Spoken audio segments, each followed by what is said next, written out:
साई वाणी में सबका प्रणाम, सबका स्वागत। इस पवित्र भूमि में मैं आप सबके साथ आज साई वाणी का वार्तालाप करने जा रहा हूँ। मुझे बड़ी खुशी है, देश विदेशों में आज 1000 सेंटर से साई वाणी जुड़ी है। 1000 शाखाएं लोग जुड़े हैं, महिलाएं हैं, भाई और बहनें हैं, नए नौजवान हैं, बच्चे हैं स्कूल के। और मैं चाहता हूँ कि इस देश के वो धुरंधर लोग हैं जो देश को बनाना चाहते हैं।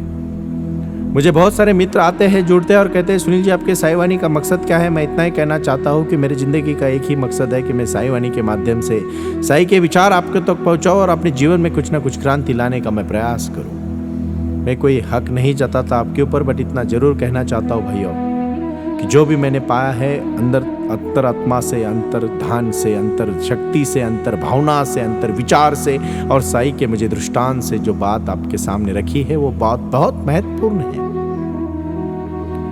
मैं हमेशा किसी न किसी कहानी का सहारा लेता हूँ आप सबको कुछ बताने के लिए, और वो कहानी इतनी महत्वपूर्ण होती है कि मुझे बड़ी खुशी होती है कि मैं कहानी आप सबके सामने पेश कर रहा हूँ। ये कहानी इसलिए है कि आज मैं 2000 साल हो गए हमारे बुद्ध और महावीर जी को। ग्रीस में जैसे सुकरात हुए, सोक्रेटिस भी लोग कहते हैं उनको, चीन में लाओ त्सु है, परमात्मा के लिए लाओ त्सु का शब्द है ताओ। आपने सुना होगा कि बहुत सारे मित्र मुझे अभी मिलते हैं और कहते हैं कि 40 साल पहले चाइना में खाने के वांदे थे, बहुत सारे लोग भूखे मर रहे थे, अभी इतनी तरक्की कैसे की। 1970 में तो चाइना कुछ भी नहीं था और आज चाइना देश में महासत्ता, विश्व में महासत्ता बनने के लिए जा रहा है। ऐसा क्या हुआ चाइना में मैं उसी के ऊपर बोलने वाला हूं, बट आज मैं इतना ही कहना चाहता हूं कि जिस देश में विजन ना हो ना, वो देश बेकार हो जाता है।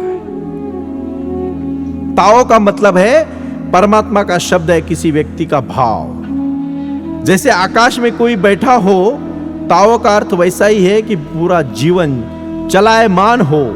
ताओ मार्ग का जीवन होता है समरसता के साथ जियो। लाओ त्सु जीवन एक प्रवक्ता है, उन्होंने कहा यदि आप पास गहरे देख पाने की दृष्टि है तो उससे ही आप लाओ त्सु को मतलब ताओ को समझ पाओगे, वरना नहीं समझ पाओगे। गहरा देखना मतलब क्या, ऊपर ऊपर से नहीं देखना, अंदर जाके देखना, उसमें घुस जाना। ये बहुत बड़ी बात है।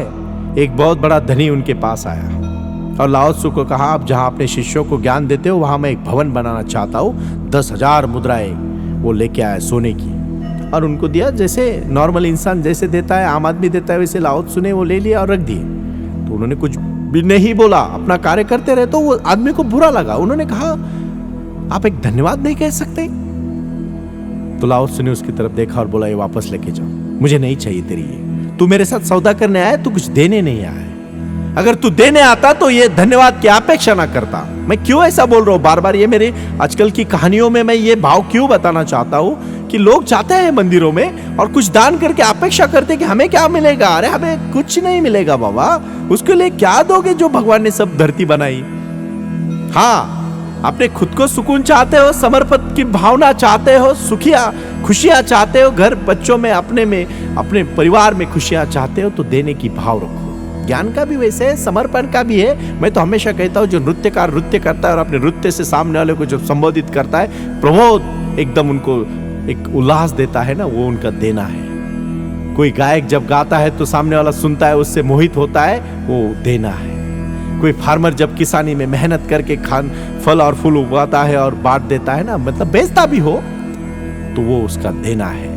अपने में लीन होके समाज में देने की जो भावना रखता है और सद्भावना से रखता है, उससे ज्यादा और क्या चाहिए। ये देने का भावना हो, बट समर्पित भाव से हो। इसीलिए मैं फिर से कहना चाहता हूं, देने वाला अनुग्रहित होना चाहिए, तभी देने का सौंदर्य है, वरना बस एक सौदा है।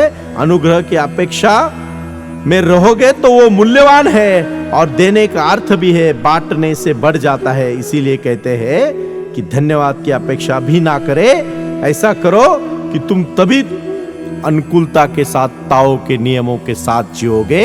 और ताओ का यही संदेश है, अपने जीवन में समर्पित भाव से सब करो, जीवन में क्रांति होगी।